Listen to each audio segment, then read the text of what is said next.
Welcome students, how are you? I hope you all are fine. आज हम पढ़ेंगे class 5th का English grammar, words, phrase and sentences. The word. A word is a group of letters that has some meaning. Letters का वह group जो एक complete meaning देता हो वर्ड कहलाता है। Types of words. वर्ड्स के कुछ टाइप्स होते हैं, जैसे spoken words, written words. The words used in speech are called spoken words. बच्चों, जब हम शब्दों को किसी स्पीच के रूप में यानी भाषण के रूप में बोलते हैं या बातचीत के रूप में बोलते हैं तो वो वर्ड क्या कहलाते हैं? स्पोकन वर्ड्स कहलाते हैं।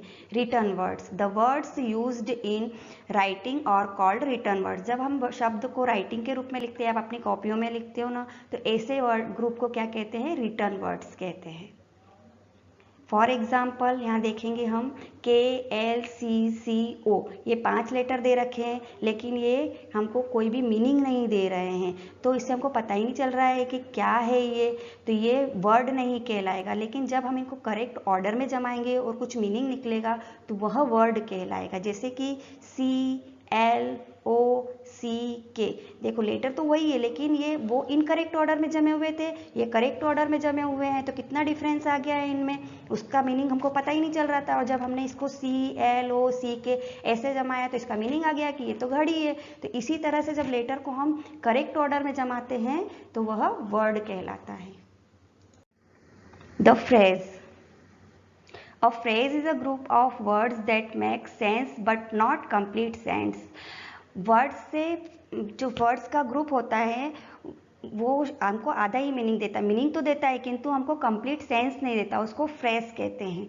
For example, in the garden, garden में। अब गार्डन में क्या हो रहा है, गार्डन में क्या उग रहा है, हमको ये कुछ भी पता नहीं चल रहा है, इनकम्प्लीट ये हमको मैसेज दे रहा है, इसलिए इसको हम फ्रेज कहेंगे। सेकेंड एग्जाम्पल देखते हैं, एट 4 o'clock। 4 o'clock क्या, 4 बजे क्या उठना है, 4 बजे सोना है, क्या करना है हमको 4 बजे, ये कुछ भी शो नहीं हो रहा है यहाँ पर, तो ये इनकरेक्ट है, इनकरेक्ट मीनिंग दे रहा है, हमको कंप्लीट मीनिंग नहीं दे रहा है, तो इसको हम कहेंगे फ्रेज। तो इस तरह के सेंटेंस को हम फ्रेज कहते हैं। The sentence. A sentence is a group of words that makes complete sense. Words का वह ग्रुप जो हमको सही मीनिंग देता हो, एक कंप्लीट सेंस देता हो, वह सेंटेंस कहलाता है। लेकिन बच्चों ये ज़रूरी नहीं है कि हर सेंटेंस हमको कंप्लीट मीनिंग देता हो। कुछ सेंटेंस ऐसे होते हैं जिसमें कि वर्ड उल्टे सीधे लिखे होते हैं, जिसमें कि हमको पता ही नहीं चलता है कि ये क्या कहना चाह रहा है, तो ऐसे सेंटेंस को हम सेंटेंस नहीं कहेंगे, उसको इनकरेक्ट ऑर्डर से कहेंगे, वर्ड लिखे हुए, इनकरेक्ट ऑर्डर में वर्ड लिखे हुए। For example, playing are in the garden the children.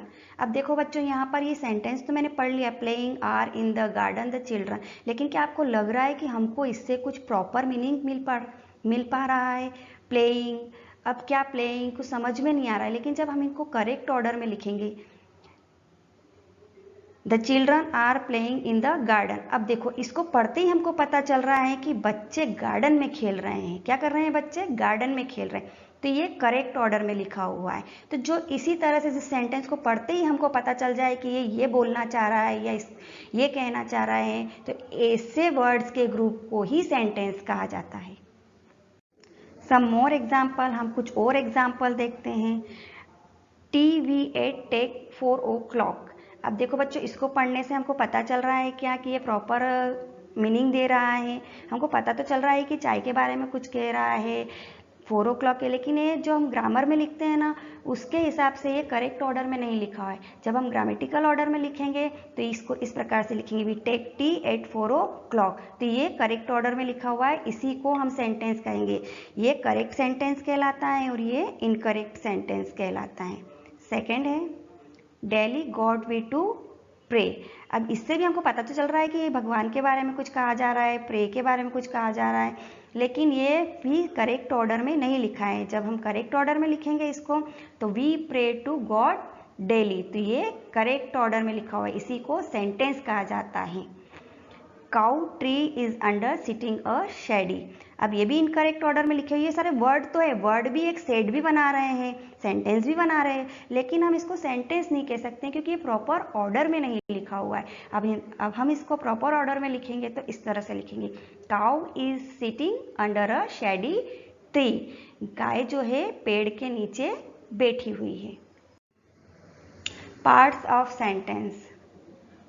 Every sentence has two parts, the subject and the predicate. Her sentence के दो पार्ट्स होते हैं, सब्जेक्ट और predicate. For example, Mohan reads well. Subject, the first part names what the sentence is about Mohan, it is subject. देखो बच्चों, यहाँ पर जो ये हमने सेंटेंस लिया है, मोहन रीड्स वेल, अब यहाँ पर जो मोहन लिखा है ये सब्जेक्ट है। क्या है? सब्जेक्ट है। इसके बारे में कुछ कहा जाता है, जिसके बारे में भी कुछ कहा जाता है वो सब्जेक्ट कहलाता है। सेकेंड है predicate, the second part tells something about the subject, it is predicate. Predicate वो कहलाता है जो सब्जेक्ट के बारे में कुछ बताता है हमको कि सब्जेक्ट क्या कर रहा है, सब्जेक्ट क्या कहना चाहता है। अब जैसे कि यहाँ पर बताया जा रहा है मोहन रीड्स वेल, मोहन अच्छा पढ़ता है, तो मोहन के बारे में क्या बताया कि मोहन अच्छा पढ़ता है, तो ये अच्छा पढ़ना क्या है? प्रीडिकेट है, और मोहन क्या है? सब्जेक्ट है। तो सेंटेंस के कितने पार्ट हुए? दो पार्ट हुए, सब्जेक्ट और प्रीडिकेट। बच्चों, यहाँ पर कुछ होमवर्क दिया जा रहा है जो कि आपको सॉल्व करना है। क्वेश्चन नंबर फर्स्ट है, right W against a word, P against a phrase and S against the sentences. यहाँ पे W आपको लिखना है किसके लिए? वर्ड के लिए। जो यहाँ पर वर्ड हो उसके सामने आपको W लिखना है, जो यहाँ पर फ्रेज हो उसके सामने P लिखना है, और जो यहाँ पर सेंटेंस हो उसके सामने S लिखना है। इस तरह से आपको सारे वर्ड्स यहाँ पर शो करना है। सेकेंड क्वेश्चन है, right subject and predicate of each sentence. अब ये यहाँ पर कुछ सेंटेंस दे रखे हैं, आपको यहाँ पर इन सेंटेंस में से सब्जेक्ट और प्रीडिकेट को अलग अलग निकाल कर यहाँ बॉक्स में फिल करना है।